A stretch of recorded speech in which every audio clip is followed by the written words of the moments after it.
안녕하세요 여러분, 섬섬입니다. 오늘 제가 여러분들에게 소개시켜드릴 책들이 있습니다. 바로 제가 정말로 우울하고 구렁텅이 속에서 빠져나오지를 못하면서 힘든 순간을 보내고 있었을 때 제게 정말로 도움이 됐던 책들인데요. 여러분들에게 추천해줄 책이 사실 너무 많아요.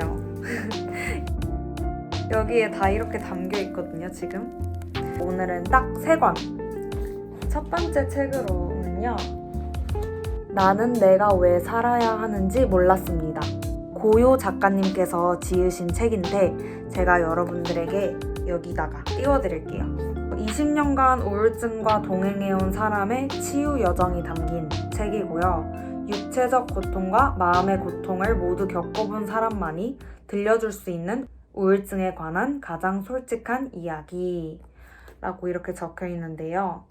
우선 이 책을 읽게 된 계기에 대해서 여러분들에게 먼저 설명을 해드릴게요. 취미가 축구라고 말씀을 드렸었는데 축구 때문에 한창 힘들었을 무렵 언니들이랑 원래 축구를 하러 갔어야 되는데 훈련 시간이었는데 제가 도저히 우울감 때문에 축구 훈련을 가기가 두려워서 이제 불안함 때문에 혼자 안 갔어요.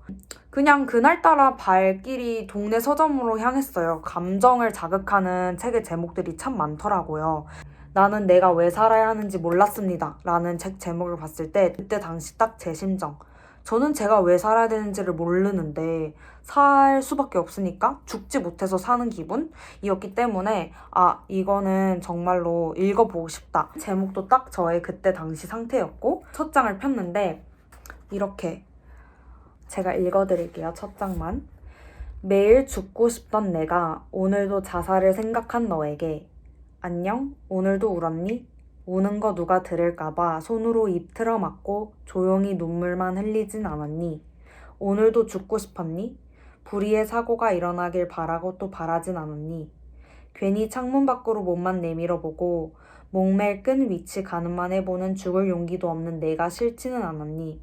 하루만 더 살게 해달라. 울며 말하는 아픈 이들 보며 오늘도 죽고 싶어한 날 죄스럽게 여기진 않았니? 출근은 잘했니? 오늘은 안 울어야지 마음먹으며 일부러 공들여 눈화장을 하진 않았니? 채 몇 시간도 지나지 않아 뚜껑 내린 화장실 변기 위에 주저앉아 소리 없이 오열하지는 않았니? 다들 이 정도 어려움은 갖고 사는데 나만 유난인 것 같아 내가 더 싫어지지는 않았니? 괜찮아. 죽고 싶어도 괜찮아. 있지? 아픔이 없는 사람은 죽고 싶어 하지도 않아. 특히 다들 이 정도 어려움은 갖고 사는데 나만 유난인 것 같아 내가 더 싫어지지는 않니? 이 부분에 제가 밑줄과 별표까지 쳤어요. 제가 저번 영상에도 말씀드렸듯이 아마 제 우울증의 가장 큰 딜레마, 제가 아직도 해결하지 못한 숙제가 아무래도 우울증을 느끼는 제 자신에 대한 죄책감이다 보니까 조금 더 공감이 갔던 말 같아요. 그러고선 이어지는데 그러니까 말이야, 넌 그냥 아픈 거야. 아파서 그런 거야. 의지로 이겨내라. 긍정과 감사로 극복해라. 왜 너만 유난이냐. 사는 거 다 힘들다. 아무것도 모르는 사람들은 무심히도 말하지. 고통스러워하는 널 보며 쉽게도 말하지. 너는 숨조차 쉴 수 없는데 한마디 말조차 할 수 없는데 아무런 노력도 하지 않는 게으른 사람으로 여겨지며 너 얼마나 마음이 아팠니? 그 고통을 끝낼 버튼은 오직 자살밖에 보이지 않는 너의 고장난 세상을 사람들은 모르지. 죽음이 마지막 희망으로 보인다는 걸 사람들은 모르지. 있지? 고통 없는 죽음이 아닌 고통 속의 삶을 끝끝내 지켜낸 너는 실은 아주 강한 사람이야. 자살 생각만 했지 하지 않은 건 용기가 없어서가 아니야. 너가 강해서 그런 거야. 운동 못해도 괜찮아. 감사하지 못해도 괜찮아. 해야 할 일 다 못해도 괜찮아. 오늘 하루 울기만 했어도 괜찮아. 자신을 해하고 싶은 마음 들어도 괜찮아. 너가 게을러서 이불 밖에 못 나간 게 아니야. 널 무능하다 몰아세우지 않아도 돼. 그럴 수도 있어. 아무것도, 정말 아무것도 하지 않아도 괜찮아. 아파서 그런 거야. 그러니까 널 미워하지 마. 죽지 않고 살아있는 것만으로도 난 너의 한계 내에서 최선을 다해 버텨낸 거야. 그러니까 우리 조금만 더 이 순간들을 견뎌내자. 우리 꼭 살아남자. 꼭 살아내자. 아팠던 이 시간들이 의미를 찾는 날이 분명히 올 거야. 너 같은 건 존재할 가치도 없다는 병이 만들어낸 거짓말에 속지 말고 꿋꿋이 잘 버텨내자. 지금은 기억도 안 나는 반짝였던 내 모습, 나아지면 다시 찾을 수 있을 거야. 거짓말처럼 모든 것이 좋아지고 나아질 날이 반드시 올 거야. 우리 그렇게 믿자. 아파서 죽고 싶은 널 미워하지 말고 정말 죽고 싶은 거라 속지도 말고 그때까지 우리 꼭 살아내자. 오늘도 자살을 생각한 너에게. 이거를 제가 읽어드렸는데 어떤 감정이 드시나요? 사실 제가 누누이 말하지만 힘듦은 비교할 수 없거든요. 근데 요즘 사회에서 저희가 뭐 성적도 비교, 상대평가, 누가 누구를 항상 모든 거를 다 비교하면서 사는 사회 가운데 사실 여러 가지의 정신질환을 가지고 사는 분들이 사실상 자책을 하지 않으면서 살기 힘든 사회라고 저는 생각을 해요. 왜냐하면 힘듦마저도 남들과 비교를 하니까. 근데 힘든 거는 어떠한 상황과 환경에 놓여져 있는지에 따라서 물론 힘듦의 정도는 다르겠지만 그 힘듦이 본인한테 와닿는 정도는 비교할 수 없거든요. 상대적이지 않다고 저는 생각하거든요. 힘듦은 절대적인 거지 나의 상황이 누구보다 낫다고 해서 제가 느끼는 힘듦이 더 적거나 약한 건 절대 아니거든요. 네, 그래서 저는 이 고요님의 첫 이 시와 같은 편지와도 같은 글을 읽으면서 바로 눈물을 흘렸어요. 그래서 바로 그 자리에 앉아서 서점에서 읽었던 기억이 나요. 내가 너무나도 마음이 어렵고 정말 왜 살아야 하는지 모르고 말 그대로 죽고 싶었을 때 저에게는 사실 이걸 읽고 나도 살 수 있어 라는 긍정적인 에너지를 주진 않았어요. 작가님 또한 이걸 겪고도 갑자기 좋아지신 것도 아니고 여전히 우울증으로 힘들어하고 계신 작가님으로 제가 알고 있어요. 근데 제가 이 책을 읽고 고요 작가님께 댓글을 달았던 것 같아요. 작가님께 너무 감사하다고 그때 당시에 제게 필요했던 메시지를 저는 작가님의 글을 통해서 받았고 제가 조금은 더 살아갈 수 있었다고. 나처럼 이렇게 죽고 싶어하는 사람도 있고 죽고 싶어하는 마음 때문에 괴로워하는 사람도 있고 자책을 하면서 하루하루 힘겹게 살아내는 사람이 있구나. 나 혼자가 아니구나. 이거를 처음 느끼게 해준 책이었어요. 너무나도 힘든 상황에 제게 찾아온 책이어서 제게는 너무나도 소중하고 작가님께도 개인적으로 너무나도 감사드리는 그러한 책이었습니다. 그래서 여러분들께서도 정말 왜 살아야 하는지 모르고 죽고 싶고 살기 싫다 하신 분들에게 좀 추천을 드려요.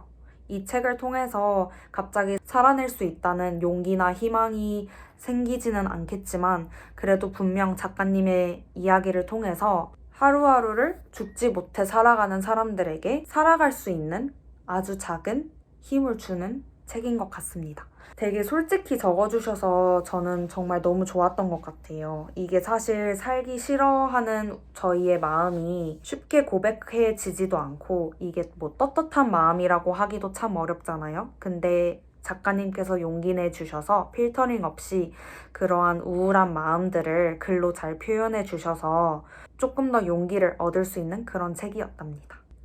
다음으로 여러분들에게 소개시켜 드리고 싶은 책은요. 바로 이 책입니다. 김연경 작가님의 독립출판 책인데요. 폐쇄병동으로의 휴가라는 책이에요. 책 사이즈도 되게 아담하고 크지 않아요. 그리고 뭐 두꺼운 거에 비해서 챕터들도 되게 짧아요. 이런 식으로 이루어져 있고 이렇게 짧은 챕터들로도 있어서 그냥 정말 술술 읽히는 그런 책인 것 같아요. 무엇보다도 제목이 인상 깊었어요. 폐쇄병동으로의 휴가. 분명 폐쇄병동에 대한 안 좋은 시선도 많고 특히 미디어에 너무 이상하게 정신병동들이 비춰지니까 부정적인 인식이 강하긴 한데 이 작가님께서 휴가라는 단어를 써주셨다는 게 저는 참 인상 깊었어요.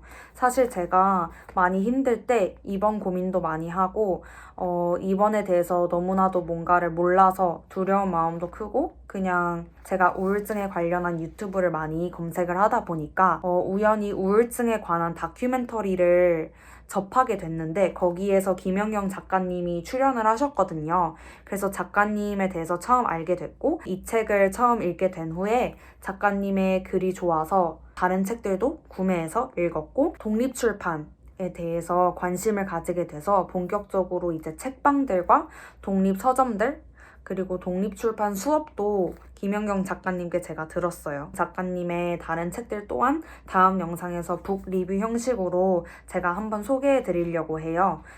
말 그대로 작가님께서 폐쇄병동에 입원을 하신 후 일기 형식으로 쓴 그러한 글들인데 의원에서 병동까지 그 다음에 폐쇄병동으로 그래서 2일차, 3일차, 4일차 이렇게 해서 쭉쭉쭉쭉 10일차 까지 이렇게 쓰셨고 사실 이것 또한 되게 솔직한 글이었어요.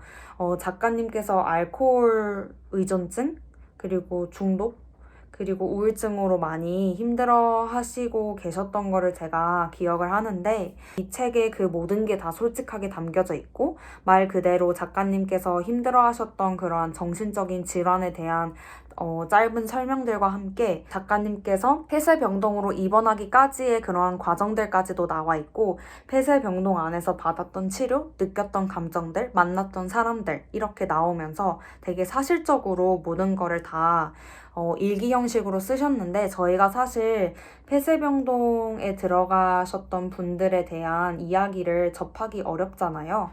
그래서 이 책은 정말 너무 솔직하게 써주셔서 저는 감사드렸고 이것도 또한 제가 작가님께 따로 인스타그램으로 DM으로 연락을 드렸어요. 감사하다고. 작가님의 글을 통해서 저같이 용기를 받는 사람도 있고 폐쇄병동이란 곳이 정말로 어떠한 곳인지 솔직한 후기들 그리고 설명이 담긴 글을 읽을 수 있게 출판해 주셔서 감사하다고 아무런 가식이나 꾸밈 없이 있는 것 그대로 써주셔서 정말 감사하다고 인사를 전한 게 기억이 남네요. 폐쇄병동에 대해서 궁금해 하시거나 아니면 입원 치료를 생각 중이신 분들에게 추천드리고요.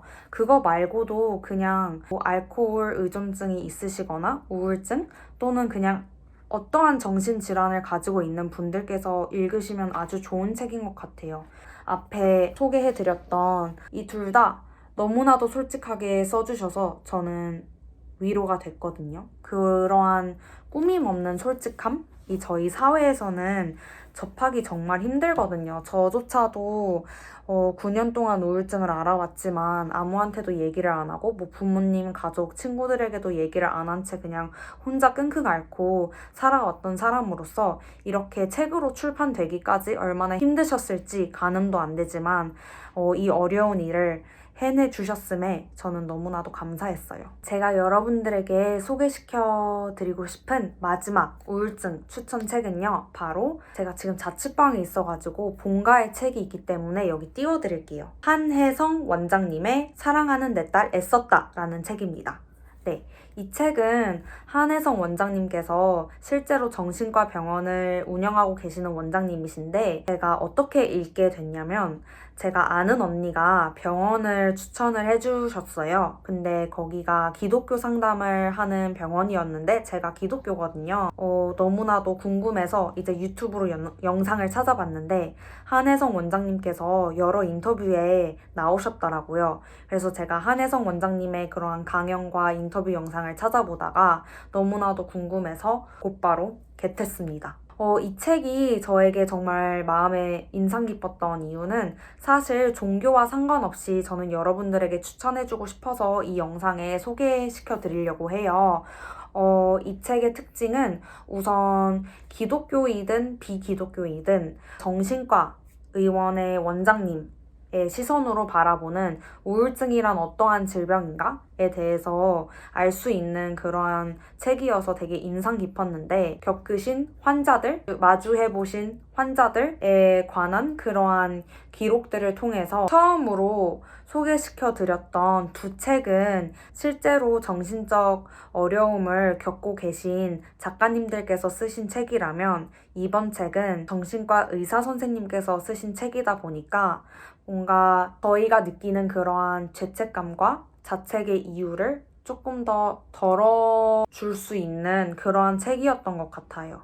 내원한 환자분들과 이제 상담 시간에 상담한 이야기도 담겨 있고, 한혜성 원장님께서도 직접 겪으신 그러한 일화들도 담겨 있는데, 원장님께서도 우울증을 잠깐 경험을 하셨었더라고요. 그리고 원장님 또한 의사 생활을 하시면서 어려운 일들을 많이 겪으셨는데, 그러한 거를 통해서 원장님 또한 정신과 의사로서 환자들을 더욱더 이해할 수 있게 되셨고, 약물작용, 그리고 보통 우울증이나 이러한 정신적 질환이 환자들의 내면, 마음 상태를 어떻게 영향을 끼치시는지 아시는 분이시다 보니까 조금 더 새로운 시각, 다양한 시각으로 우울증이라는 거를 바라볼 수 있게 됐어요. 책의 전체적인 분위기는 종교를 떠나서 아주 차분하고 위로가 되는 글이었거든요. 그래서 제가 여러분들에게 꼭 추천해드리고 싶은 책입니다. 네, 제가 실제로 이 병원에 가서 상담을 몇 번 받았었는데 지금은 못 다니고 있지만, 제가 원장님께는 직접 진료를 아쉽게도 받지는 못했지만 처음 뵀을 때는 뭔가 연예인을 만난 기분이었어요. 나에게 정말로 위로가 됐던 글을 써주신 작가님 그리고 원장님께서 내 눈앞에 있다, 이런 느낌이어서 저는 정말로 뭔가 조금 설레고 떨렸거든요. 근데 저는 여러분들에게 이 책을 어쨌든 추천해드린 이유는, 마음이 많이 아프신 분들께 정신과 의사가 들려주는 위로의 이야기, 그리고 개인의 경험담 이야기를 통해서 전해주시는 위로, 공감, 마음이 조금 포근해지고 따뜻해지더라고요. 그래서 저는 사실 기회가 되면 또 읽고 싶고, 아직은 3가지의 책 다 한 번씩만 읽었어요. 근데 사실 나는 내가 왜 살아야 되는지 모르겠다는, 제가 다시 읽기 위해서는 조금 마음의 준비가 필요할 것 같아요. 이 책을 읽으면 우선 눈물을 흘리게 될 걸 알기 때문에 조금 더 마음의 여유가 있고 감정적으로 감당을 할 수 있는 날이 오면 다시 읽어보고 싶은 책이고요. 폐쇄병동으로의 휴가는 제가 아직까지도 입원 치료에 대해서 여러 가지 고민을 하고 있기 때문에 꼭 다시 읽어보고 싶은 책이에요. 네. 앞으로도 여러분들에게 소개시켜드리고 싶은 책들이 벌써 너무 많이 쌓여있기 때문에 제가 이 나이키 가방 안에 들어가 있는 이 모든 책들을 여러분들에게 소개시켜줄 수 있는 그 날까지 짬짬이 열심히 영상을 찍을 테니까 구독과 좋아요 눌러주시고, 마음의 위로와 공감을 해줄 수 있는 그러한 책들을 계속해서 소개시켜드릴 예정이니까, 혹시나 읽으셨던 책들 중에서 추천해주시고 싶은 책이 있거나 북리뷰 형식으로 후기를 들어보고 싶은 책이 있으시면 댓글에도 많이 써주시면 너무나도 감사하겠습니다. 그러면 제가 3권밖에 소개시켜드리진 않았지만 이 3권의 책으로라도 어떠한 사람들에게 마음의 평안과 위로가 됐으면 정말로 좋겠네요. 네, 여러분 오늘도 제 영상 시청해주셔서 감사하고요. 오늘 하루도 살아내주셔서 정말로 진심으로 감사드립니다. 네, 감사합니다 여러분.